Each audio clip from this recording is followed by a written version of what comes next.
Hello everyone. In today's video we are discussing about electrolytic conductance.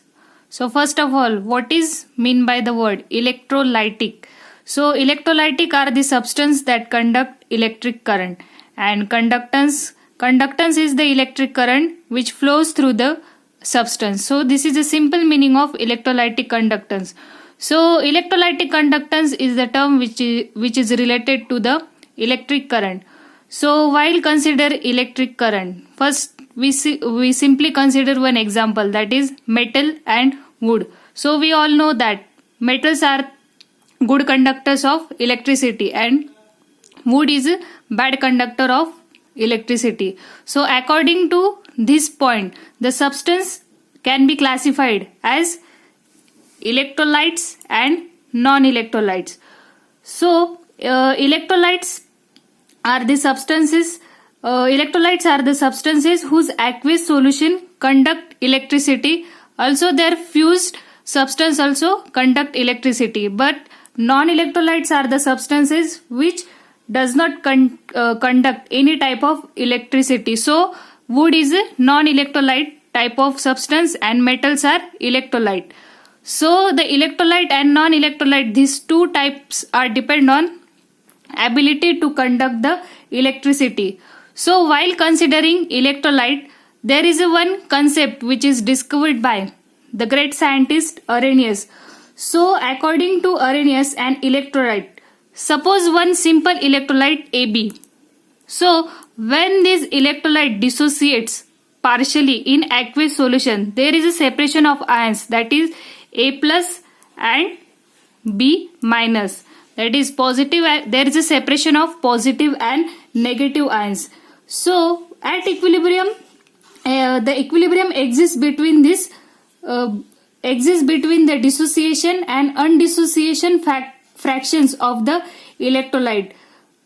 Due to this, the solution is therefore electrically neutral, because the total positive charge in the solution is balanced by the total negative charge of the solution. Therefore, the solution is neutral. Under the influence of electric current, the ions move towards positive and negative ions of oppositely charged. This movement gives electric current. So while consider electric current and electrolytes, the electrolytes again divide into strong electrolytes and weak electrolytes. So how these strong electrolytes are separated from weak electrolytes? So strong electrolytes are the substances which are completely dissociates in aqueous solution, and weak electrolytes are the substances which are partially dissociates in aqueous solution. So this is a simple concept discovered by the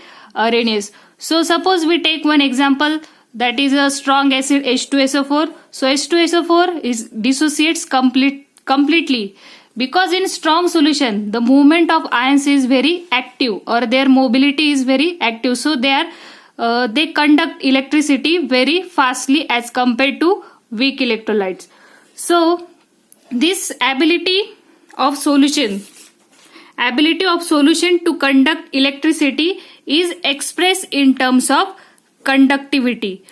So conductance of electrolyte depends on some factor. So the first factor is nature of electrolyte, means it is a strong electrolyte or weak electrolyte. Strong electrolyte conduct more electricity than weak electrolyte.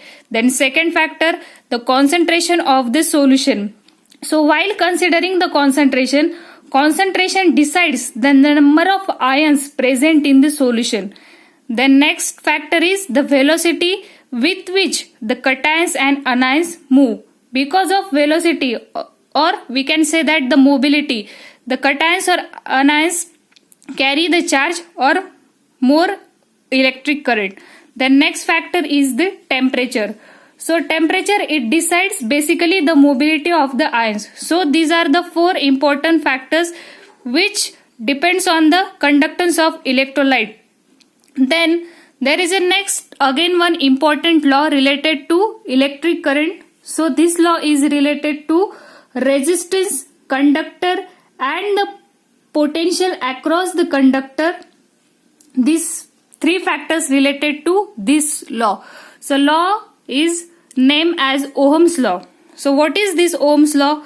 The current I flowing through the conductor is directly proportional to the applied EMF and is inversely proportional to resistance offered by the conductor. So here there is a simple expression for the Ohm law. I is equals to E upon R. So it is related to EMF and resistance and their relation to the electric current. So Ohm's law is very important for deciding the electrolytic conductance. So again our next point is related to mechanism of electrolytic conduction.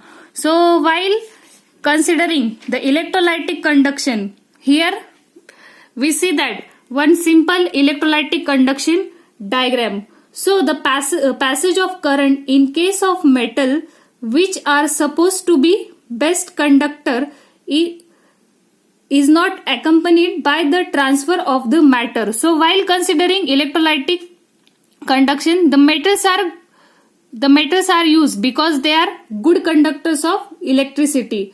So what is the mechanism of this diagram? So here we see that electric current flow through the electrolytic solution. So here electrolytic solution is present and there is a flow of electric current. The current must enter or leave by this metallic conductor. These are known as an electrode. So here we see two electrodes, that is anode and cathode. So what is the function of anode and cathode? So they are the current must enter and leave through these conductors.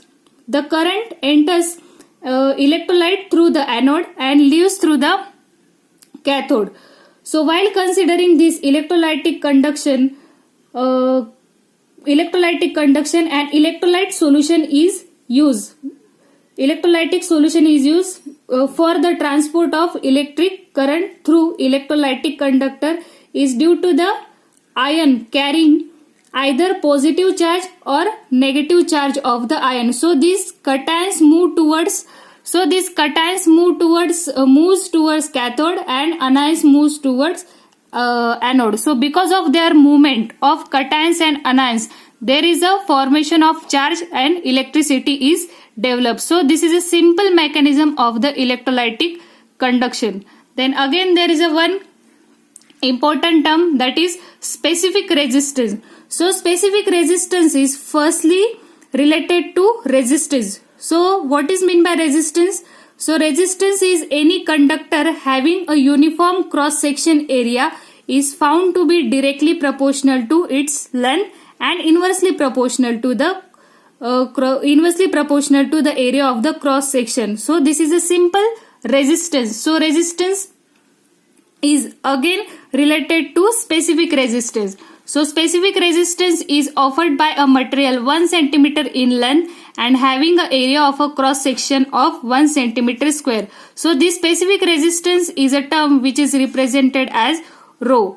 So we know that resistance is directly proportional to the length and area.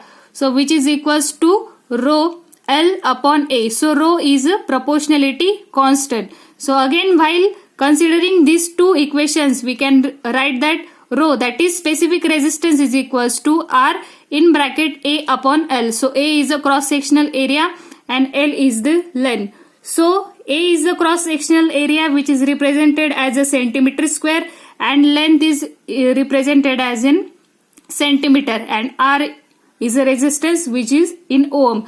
So final unit for specific resistance is ohm centimeter. So these are some basic terms which are related to the electrolytic conductance. So thank you.